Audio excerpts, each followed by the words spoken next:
Le nucléaire, il nous mettra tous en terre. Le charbon, c'est pas bon, on veut plus dans nos maisons. Le pétrole, c'est tabou, on en viendra tous à bout. Bon, alors, trêve de plaisanterie. Je suis un peu d'accord avec tout ça. Effectivement, faut faire attention à la planète. Mais il n'empêche qu'il ne faut pas oublier qu'on a besoin d'un petit peu d'électricité en France pour faire fonctionner le pays. Quelques petits chiffres. En 2017, par exemple, eh bien, on a utilisé environ 474 000 gigawattheures d'électricité. Je vous rappelle, gigawattheure, 10 puissance 9. Cette électricité, elle est environ répartie en 3 secteurs, comme sur le graphique qui s'affiche. Premier secteur, secteur résidentiel, 33% environ.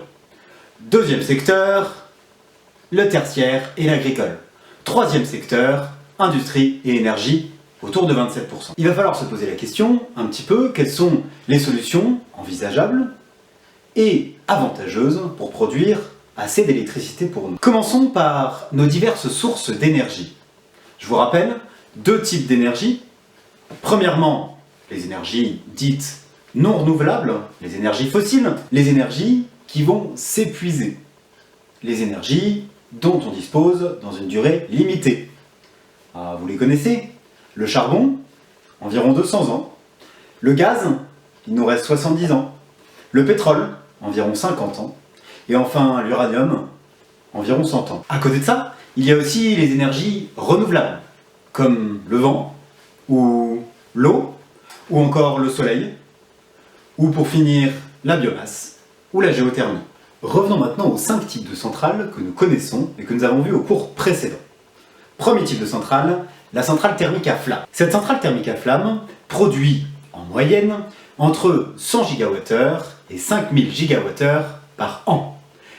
Dans ses avantages, elle peut fonctionner toute l'année et son démarrage et sa mise en route sont rapides. Quels sont les risques liés à cette centrale? Eh bien, il y a un risque d'explosion, premièrement, et aussi un risque incendiaire. Quelles sont les pollutions liées à cette centrale? Eh bien, il y a déjà le réchauffement des cours d'eau, qui est utilisé pour refroidir la centrale, mais aussi le relâchement du dioxyde de carbone. Pour rappel, le dioxyde de carbone est un réel problème pour notre environnement, puisque premièrement c'est un gaz à effet de serre, donc il provoque le réchauffement atmosphérique, et deuxièmement, il provoque aussi l'acidité des océans, puisque le CO2 arrive à se dissoudre dans l'océan et donc acidifie les océans, ce qui est un drame, notamment pour les coraux et pour les mollusques. Deuxième type de centrale, les centrales thermiques nucléaires.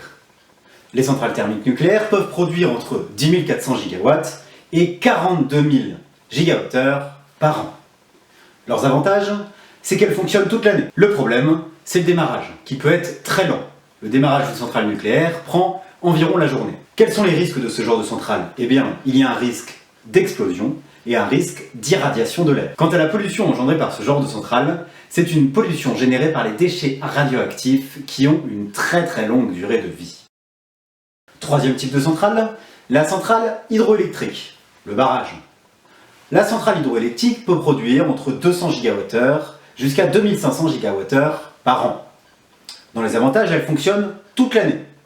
De plus, sa mise en marche est immédiate. Quels sont les risques de ce genre de centrale? Eh bien, une rupture éventuelle du barrage, qui aurait pour conséquence de faire déplacer les populations. Quant aux pollutions de ce genre de centrale, eh bien, c'est surtout que ça perturbe l'environnement. Quatrième type de centrale, les éoliennes. Éoliennes qui peuvent produire entre 4 GWh jusqu'à 8 GWh par éolienne par an. Le problème des éoliennes, eh bien, c'est que la production est variable en fonction du vent. Quels sont les risques liés aux éoliennes? Aucun. Il n'y a aucun risque. Quelles sont les pollutions liées aux éoliennes? Eh bien, la nuisance sonore, puisque ça fait beaucoup de bruit, et la nuisance visuelle, puisqu'un champ d'éolienne, c'est pas spécialement joli. Cinquième et dernier type de centrale électrique, tout ce qui est lié au solaire.